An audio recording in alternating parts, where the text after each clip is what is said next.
Moi ja tervetuloa taas Paremman tarinan pariin.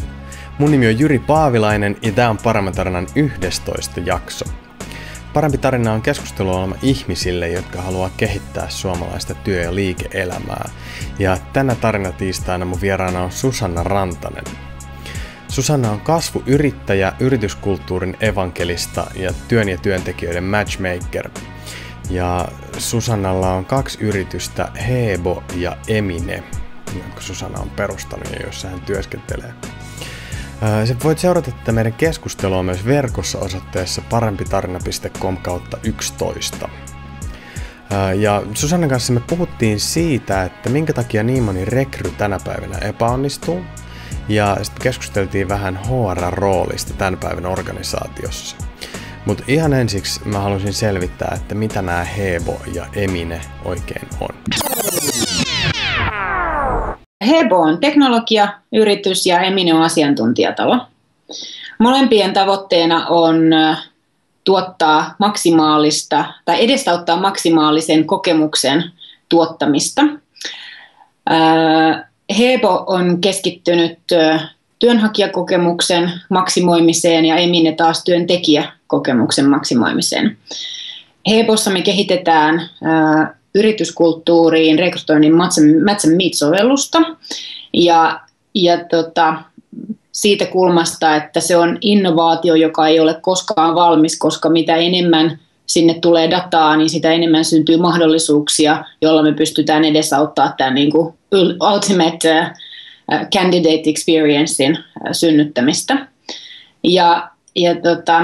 Eminen puolella niin tämän työntekijäkokemuksen ympärillä ne teemat, joiden puitteissa me tehdään töitä, niin on rekrymarkkinointi, sitten työnantajakokemuksen, eli siis työnantajamaineen kehittäminen, jalkauttaminen, siihen liittyvät toimenpiteet ja sitten yrityskulttuurin, johtamiskulttuurin kehittäminen siellä organisaatiossa. Hebo sovelluksena, tai mun näkemys oikeastaan näistä molempien yritysten ikään kuin pääasiallisesta tavoitteesta on se, että vaikka B2B-yritys maksaa viulut, niin itse asiassa me ollaan paljon kiinnostuneempia näiden meidän asiakasyritysten niin sanotusti loppuasiakkaasta, eli työnhakijasta tai työntekijästä ja siitä, että miten me pystytään omaa osaamista hyödyntämällä ja asiakkaalle siirtämällä varmistamaan se, että nämä meidän asiakasyritykset tuottaa sitä maailman parasta kokemusta, joko sinne sisäisesti työntekijöille tai ulkoisesti työnhakijoille.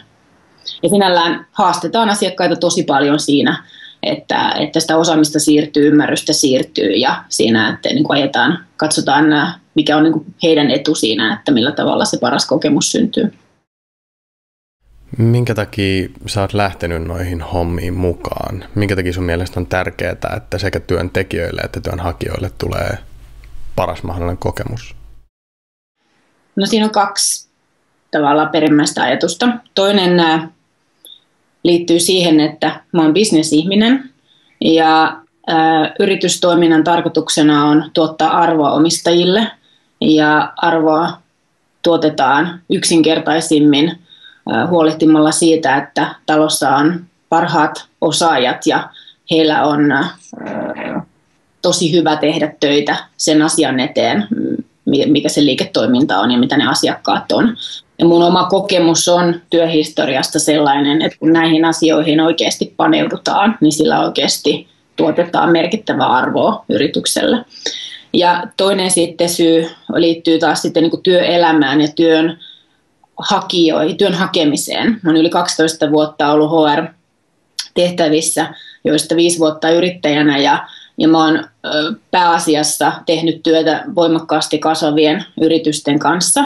Eli mä oon kohdannut mun työuralla valtavasti työnhakijoita ja mun mielestä se tapa, millä töitä haetaan, miten itsestään ja osaamisestaan kerrotaan ja miten yritykset määrittelee sen, että mitä ne on hakemassa, niin se on perseestä. Mä koen, että mulla on sellaista ymmärrystä, jolla me saadaan se pää pois sieltä perseestä ja saadaan tuotettua niin kutkuttavia kokemuksia sekä näille työnhakijoille että sitten yritysten niille ihmisille, jotka rekrytointia tekee.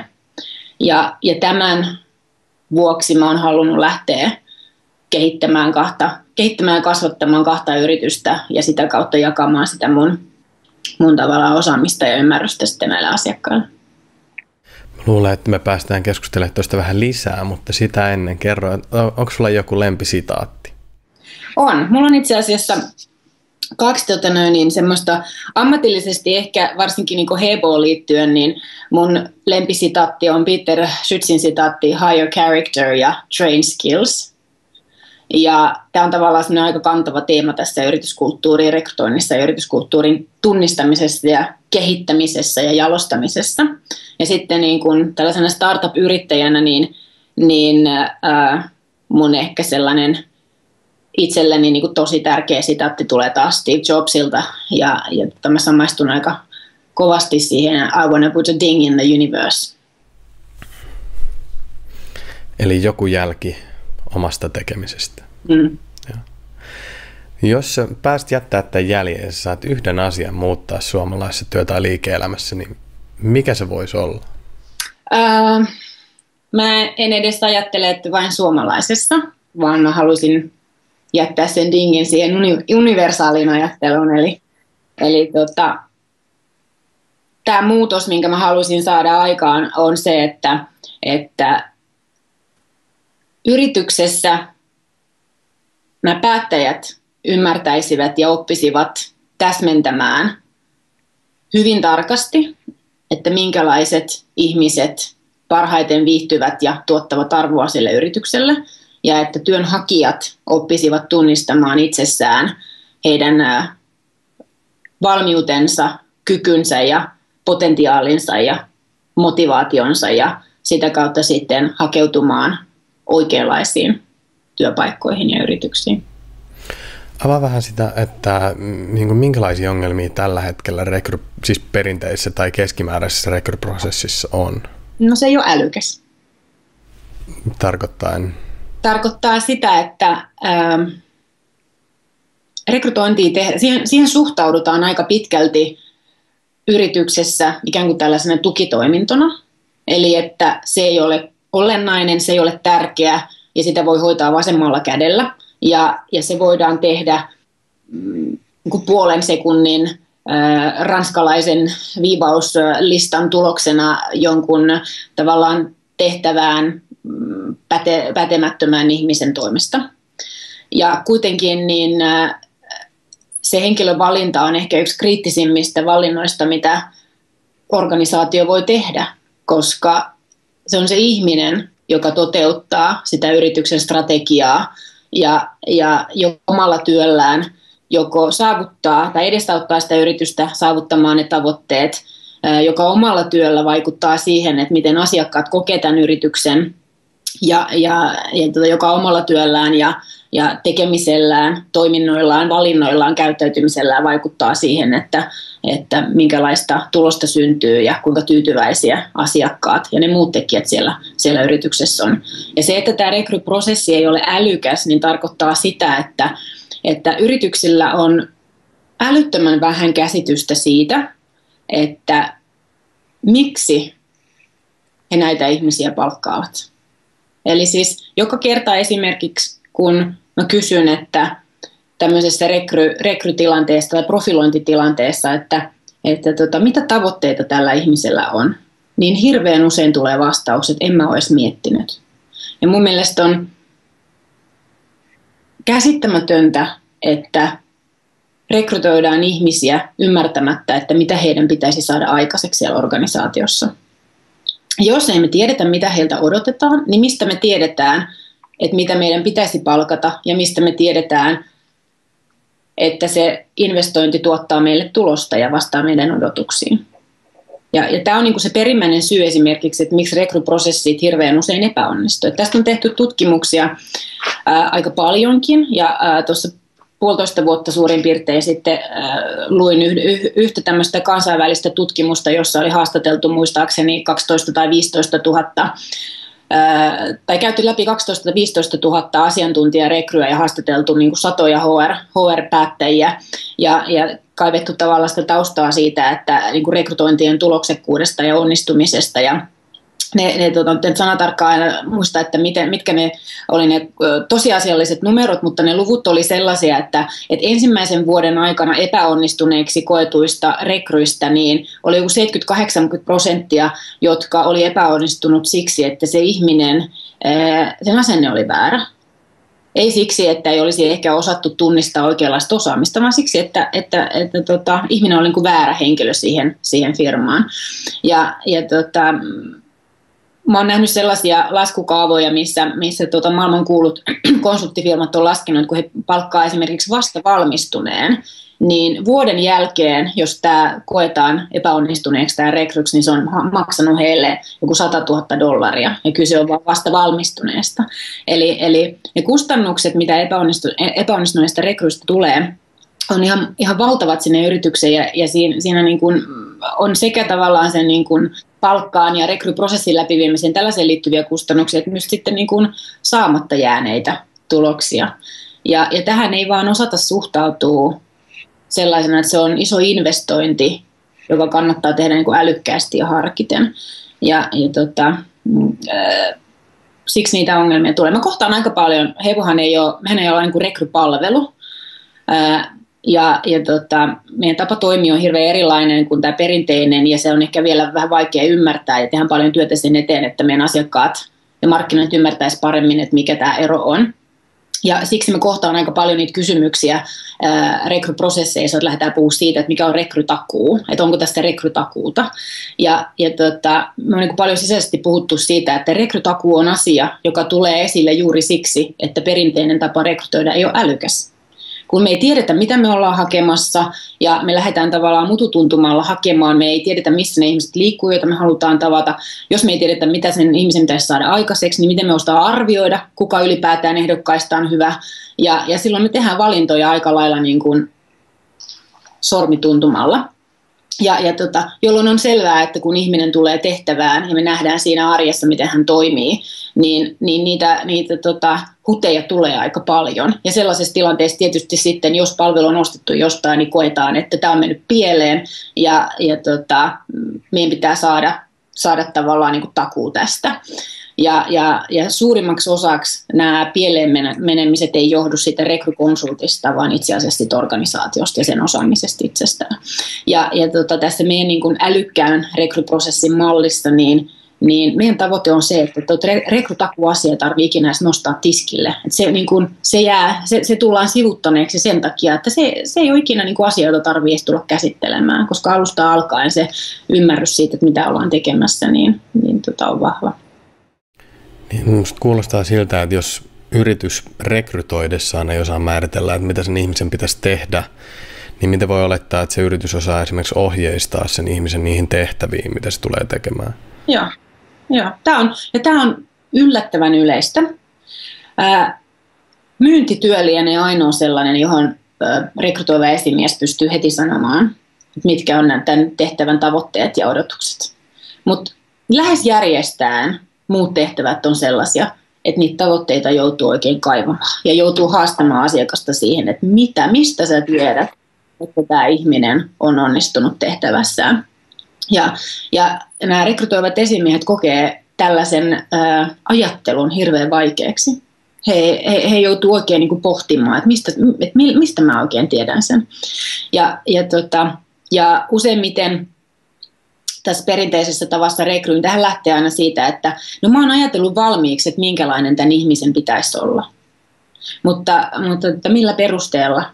Ja hirveän usein, kun me lähdetään kaivamaan niitä tavoitteita ja niin kuin pakko määritetään tavoitteita, niin sitten huomataankin, että itse asiassa ne odotukset ja alkuperäiset ajatukset siitä, että mitä oltiin hakemassa, niin ne ei välttämättä enää olekaan lainkaan järkevät. Ne voi olla jopa ristiriitaiset, ne voi olla jopa sellaiset, että jos sä tätä haluat, niin tuo tavoite ei tule koskaan toteutumaan. Ja tämä on tosi yleistä. Eli mä ihmettelen sitä, että ei useampi rekry oikeastaan niin mene pieleen, että menee vaan se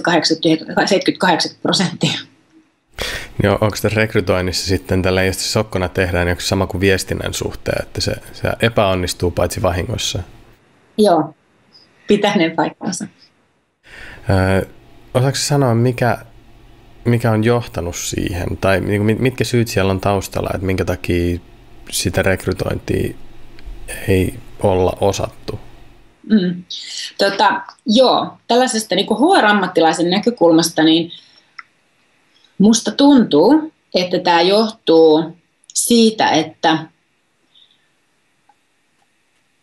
hirveän pitkään esimiestehtäviin on nostettu ihmisiä, jotka eivät ole johtamisen ammattilaisia, eivätkä he ole kiinnostuneet johtamisesta. Eli he ovat ikään kuin saaneet tämän roolin palkkioksi siitä, että he ovat niin kuin siinä yksilötehtävässään suoriutuneet erinomaisesti. Jolloin tällainen niin kuin tavoitteiden asettaminen, odotusten miettiminen, odotukseen ja tavoitteisiin johtaminen, niin tällainen ei ole heille niin kuin luontevaa, ei kenties edes mielenkiintoista. Ja aika monessa yrityksessä, varsinkin tämmöisissä niin kuin PK-yrityksissä, niin näitä esimiehiä tällaiseen millään tavalla edes kouluteta, eikä heidän onnistumistaan esimiesroolissa varsinaisesti mitata millään tavalla. Eli se on tavallaan sivuutettu, jolloin he ei ole koskaan joutuneet pohtimaan tällaisia asioita. Heillä ei ole välttämättä semmoista osaamista ja käsitystä siitä. Ja sitten se heidän vastinkappaleensa, se HR-ihminen, niin tämmöinen perinteinen HR-ihminen profiili on enemmän tällaiseen pehmeisiin arvoihin, hyvinvointiin ja sitten tämmöisiin niin kuin hallinnollisiin tehtäviin liittyvä rooli. Nämä ihmiset on perinteisesti olleet suhteellisen turvallisuushakuisia ja kun miettii, että miten he on valikoineet esimerkiksi Suomessa heidän koulutuksensa, niin jos vaikka ajattelee kauppakorkeaa, jossa Suomessa on 3 päälinjaa, organisaation kehittäminen, markkinointi tai rahoitus. Rahoitus ja markkinointi on ehkä enemmän tämmöisiä business-tavoitteisia, kovempia kuin sitten tämä organisaation kehittäminen. Eli jotenkin mä oon ajatellut, että näiden ihmisten täytyy luonteeltaan olla sellaisia, että he on kokenut ehkä tällaiset niin kuin kovat business-tavoitteet niin kuin heidän arvojensa vastaisiksi ja he halunneet valita ehkä tämmöisen pehmeämmän linjan. Tästä syntyy heti ristiriita, koska HR-osasto niin sanotusti on yrityksen strategian yksi keskeisimmistä toteuttajaorganisaatioista. Heidän tulee ymmärtää, mitä yritys tarvitsee ja minkälaiset ihmiset kykenee näihin tavoitteisiin pääsemään. Ja jos sitten HR-ihminen perinteisesti kokeekin nämä yrityksen strategiset ja numerotavoitteet ja mittarit ja tällaiset epämiellyttäviksi omia arvojaan, tavallaan arvojensa vastaisiksi, luonteensa vastaisiksi, niin heillä ei ole ikään kuin kiinnostusta tähän puoleen lainkaan. Ja he haluaa ikään kuin eristää itsensä tällaisista. Tästä tulee niin kuin sellainen ristiriita, että niin kuin liiketoiminta ja sitten HR ei puhu keskenään. Jotenka Siinä on soppa valmis. Ja ilokseni olen nähnyt, että kun mä oon aloittanut HR-tehtävässä tosiaan yli 12 vuotta sitten, ja silloin alkuvaiheessa tämä oli musta aivan niin kuin selkeä. Nämä ristiriidat oli siis semmoisen niin kuin silmiä polttavia. Ja mä paasasin varmaan 5-6 vuotta näistä asioista, ja sitten mä yhtäkkiä havahduin siihen, että heti itse asiassa ei enää tarvitse niin paljon enää paasata, että muutos on tapahtumassa. Mä huomasin, että ehkä niin kuin mun niin kuin sukupolvi oli enemmän sellaista niin kuin business-orientoituneempaa. Näin, että niin kuin HR-tehtäviinkin alkoi päätyä ihmisiä, joita kiinnosti niin kuin business. Ja aika paljon HR-tehtäviin alkoi päätyä ihmisiä, jotka olivat olleet ensin jossain muussa business-funktiossa ja sen jälkeen sitten niin kuin siirtyivät tällaisiin tehtäviin, jolloin heillä on niin kuin käsitys siitä, että mitä niin kuin siitä liiketoiminnasta, sen tavoitteista ja tarpeista ja osasivat ehkä niin kuin paremmin katsoa sitä, että miten nyt sitten miten tällä ihmisosaamisella kyetään tukemaan sitä. Eli sinällään niin kuin merkittävä murros on tapahtumassa ja se näkyy myös markkinoilla. Mutta tällaisia asioita ei oikein opeteta missään. Miten meidän pitäisi sitten lähteä ratkaisemaan sitä ongelmaa? Mielestäni niin kuin ensisijainen asia on, että yrityksen ylin johto käsittää ja ymmärtää sen, että kuinka monipuolinen rooli tämä niin kuin HR-funktio kokonaisuudessaan voi olla mitä siltä voi vaatia ja mitä siltä pitää vaatia. Ja ymmärtää sen jälkeen, että kun ihmiset sen työn siellä tekevät, ja ne eivät tee sitä sattumanvaraisesti tai simsalabim itse hoksaten, että mitä pitää tehdä, niin tavallaan HR-osastolta pitäisi ikään kuin vaatia keskeisesti kontribuutiota niin kuin sinne ihan ylimmän tason strategian toteuttamiseen ja näkemystä siitä, että miten sinä HR-johtaja nyt sillä sinun ymmärryksellä ja osaamisella aiot niin kuin varmistaa, että tämä strategia toteutuu. Ja jotenkin musta tuntuu, että edelleen pörssiyhtiöissä tämä näkyy ikävä kyllä tosi selkeästi. Niin tuntuu, niin kuin, että se HR-päättäjä on niin kuin tosi kaukana sieltä liiketoiminnan niin kuin päättäjien ytimestä. Mistä heidän ymmärrystä ja osaamista ei edes niin kuin osata hyödyntää näissä. HR on niin paljon muutakin kuin työsopimusten tekemistä ja palkan maksamista. Pitäisi vaatia enemmän tuloksia, tavoitteita, mittareita. Mulla on itselleni jo markkinointitausta ja usein puhutaan siitä, että miten niin kuin markkinointi ei ole pystynyt täysin lunastamaan omaa paikkaansa siitä johtoryhmästä monissakaan tapauksissa. Musta tuntuu, että HR on vielä enemmän takamatkalla. On, kyllä. Sen kanssa. Joo. Eli johdolle selkeät tavoitteet tai johdon ja HR:n välinen dialogi auki, selkeät tavoitteet ja mittarit. Mitä muuta? No tässä yrityskulttuuriasiassa mä edustan semmoista koulukuntaa, joka näkee, että yrityksen niin kuin liiketoiminnan elinkaaren vaihe ja bisneksen strategia määrittää aika vahvasti sitä niin kuin organisaatiokulttuurin tarpeita ja vaateita. Ja tämä taas sitten puolestaan luo edellytyksiä siihen johtamiseen, eli johtamiskulttuuriin. Ja sieltä yrityksen ylimmästä penkistä, tai mieluummin alimmasta, koska mä tykkään kääntää organisaatiorakenteen toistepäin. Sieltä toimitusjohtajan pallilta ikään kuin pitäisi ymmärtää, että se strategia ei toteudu, ellei se toimintaympäristö tue sitä strategian toteutumista. Ja jotta toimintaympäristö voi tukea sitä, niin sinne tarvitaan tietynlaista johtamista ja tietynlaisia ihmisiä. Tässä on niin kuin selkeä linjasto, jolla tavalla sitten niin kuin toimeenpannaan se yrityksen strategia ja tavoitteet. Niin kuin tavallaan tämän organisaatiokulttuurin, strategian, johtamiskulttuurin harmonia ja sinfonia on minusta sellainen yksi niin kuin ehkä niin kuin tärkeimpiä asioita, uusia asioita, mitä yritysjohdon ja yrityspäättäjien mistä heidän pitäisi innostua ja johon heidän pitäisi perehtyä. Miltä sun mielestä ihanteellinen tilanne, ihanteellinen työ- ja liike-elämä näyttäisi? Tuo on vaikea kysymys sen takia, että yritykset ja ihmiset on niin erilaisia ja asiat ja tilanteet elää, mutta ehkä niin kuin, jos nyt jollain tavalla summaa sitä, niin ihanteellisesta tilanteesta niin kaikki istuu samalla puolella pöytää, on yhteinen selkeä visio, selkeä polku, selkeät tavoitteet ja jokainen sitten sillä omalla tontillaan, omalla osaamisellaan kontribuoi niiden yhteisten selkeiden tavoitteiden saavuttamiseen. Ja mitä me tehdään siitä oikein jo nyt?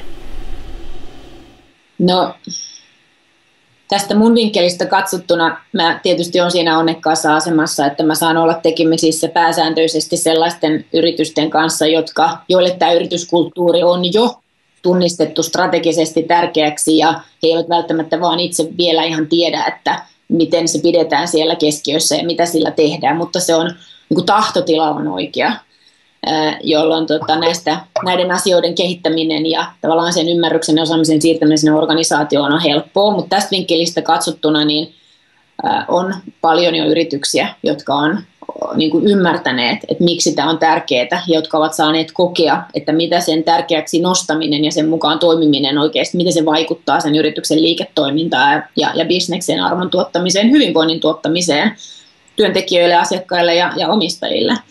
Mutta sitten mä tiedän, että on se toinen maailma, joka on vielä paljon paljon suurempi. jossa ei ole mitään käsitystä tästä lainkaan. Ja jollain tavalla niin kuin esimerkkien kautta pitäisi varmaankin luoda valaistusta tälle isommalle joukolle. Minkälaisista opuksista sitä valaistumista voisi hakea? Eli mitä kirjoja sä suosittelet ihmisille luettavaksi? No mun tavallaan niin kuin henkilökohtainen tämmöinen HR-ihmisenä mun suurin inspiraation lähteeni on ollut Jack Welch. Ja hänen ensimmäinen kirja, tai ei ollut ensimmäinen kirjasta, mutta ensimmäinen kirja, jonka minä häneltä luin, oli Straight from the Gut. Ja se on mun mielestä erinomainen opus tuomaan valaistusta siihen, että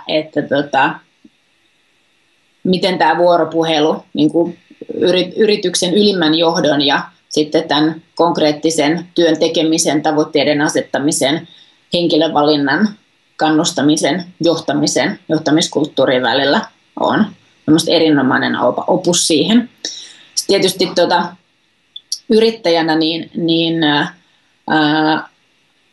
Taivas ja helvetti-kirjat, 2 ensimmäisenä, 1 sen jälkeen, ovat opuksia, joita suosittelen lukemaan, koska meidän jokaisen on hyvä ymmärtää se, että Suomi pyörii vain tekemällä töitä ja suomalla yrittämiselle ja työn tekemisen mahdollistamiselle hyvät ja turvalliset puitteet ja siitä, että yrittäminen ei ole todellakaan helppoa ja sitä ei tulisi kadehtia, vaan sitä tulisi mahdollistaa. Ja noi Taivas ja helvetti-kirjat mun mielestä ne on siinä mielessä hienoja, että usein yrittäjyydestä luodaan nimenomaan tällaista sankarimyyttiä ja ikään kuin keinotekoisesti nostetaan jalustalle, mutta mun mielestä se niin kuin kaikessa rehellisyydessään se näyttää ne huiput ja sitten ne laaksot sieltä, että se on hyvinkin elämänmakuinen kokemus. Joo, ja se on sitä juuri. Sitähän se yrittäminen on. Kiitos sulle Susanna ajastas. Kiitos. No niin, se oli sellainen keskustelu se. Eli nyt sulla on jonkinlainen käsitys siitä, että minkä takia niin moni rekry epäonnistuu. Eli ennen kuin rekrytoit ketään, niin funtsin läpi, että mitä sen ihmisen pitäisi tehdä ja minkä takia sä ylipäänsä oot rekrytoimassa. Ei pelkästään se, että työtä on liikaa, vaan se, että minkälaista työtä sen ihmisen pitäisi tehdä, joka tulee helpottaa ja mitä sen pitäisi saavuttaa. Sen lisäksi HR-ihmiset, jos olette kuulolla, niin varovaisesti sinne liiketoiminnan suuntaan. Ei tarvitse mennä ovet paukkuen sinne kulmahuoneeseen, potkosta oveen sisään ja sanoa, että minä haluan nyt johtoryhmään. Mutta jonkinlaista sellaista kehitystä sieltä, että tavallaan saataisiin se niin kuin, myös se työntekijöistä huolehtiminen, joka on tosi tärkeää, mutta saataisiin se niin kuin sinne liiketoiminnan ytimeen, koska se hirveän paljon nimenomaan helpottaa sitä liiketoimintaa ja sitä tuloksellisuutta, että ihmiset voi hyvin. Mutta keskustelkaa ihmiset, keskustelu auttaa. Jakson lisätiedot löytyy verkosta osoitteesta parempitarina.com/11.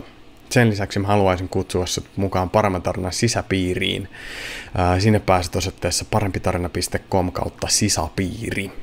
Siellä saat multa aina henkilökohtaisesti sähköpostia lauantaisin, ei mitään spämmiä, vaan keskustellaan päivän polttavista tai viikon polttavista aiheista. Sen pidemmittä puheita, kiitos, että olet kuunnellut ja katsonut tänne asti. Me nähdään taas seuraavana tarina tiistaina ja siihen asti sanotaan moi moi!